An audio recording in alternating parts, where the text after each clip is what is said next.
Hey guys, welcome back to another WoW gold making guide. Today we're going to be going through everything I did in the first week of 10.1 to make millions of gold. I thought it was going to be a slow week of getting ult set up for gold making in week 2, but there were plenty of opportunities that we found during week 1. A lot of what we'll be covering we found during stream, so be sure to follow me over on Twitch or join the Discord to learn about these strats before everyone else.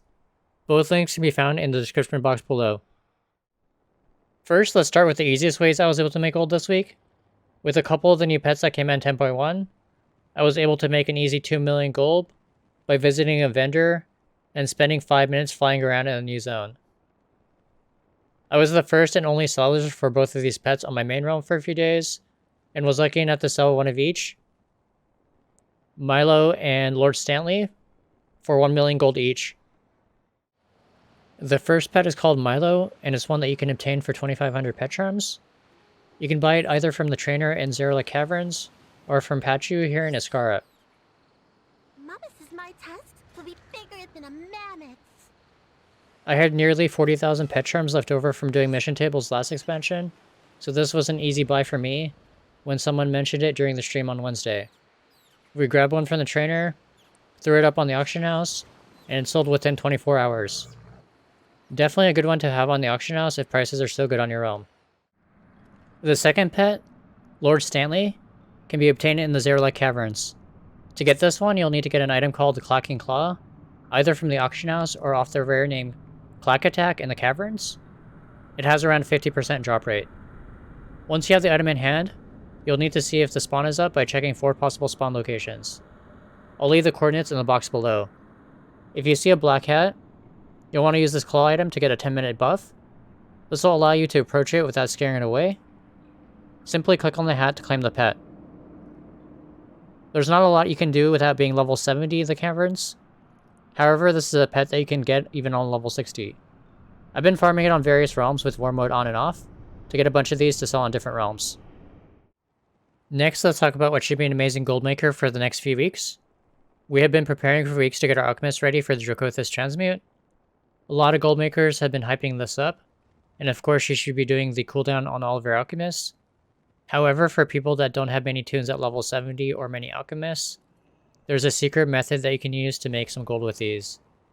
This is a strat that Zan shared, and one we have both been doing the past week on our streams.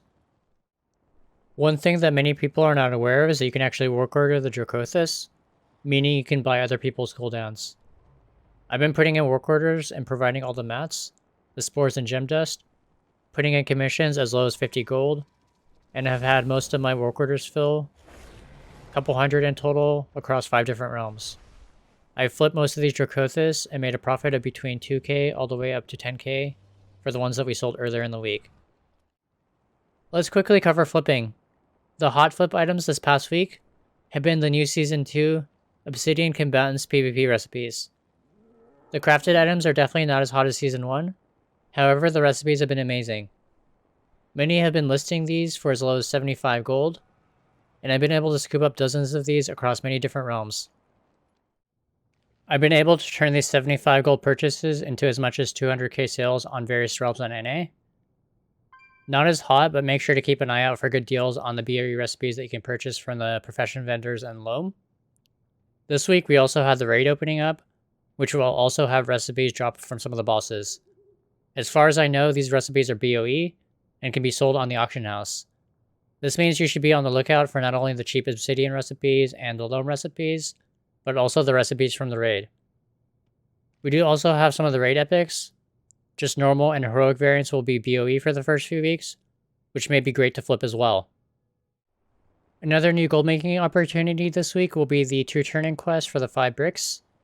This past week we had the cooking and engineering turn-in quests, and I made an insane amount of gold selling the Draconian Fisher Friends on multiple realms, selling off extra ribs I had for as much as 200 gold each, and profits from cooking useless hearty stew. If you're EU, I'd highly recommend stopping by the stream to see what the items are on NA.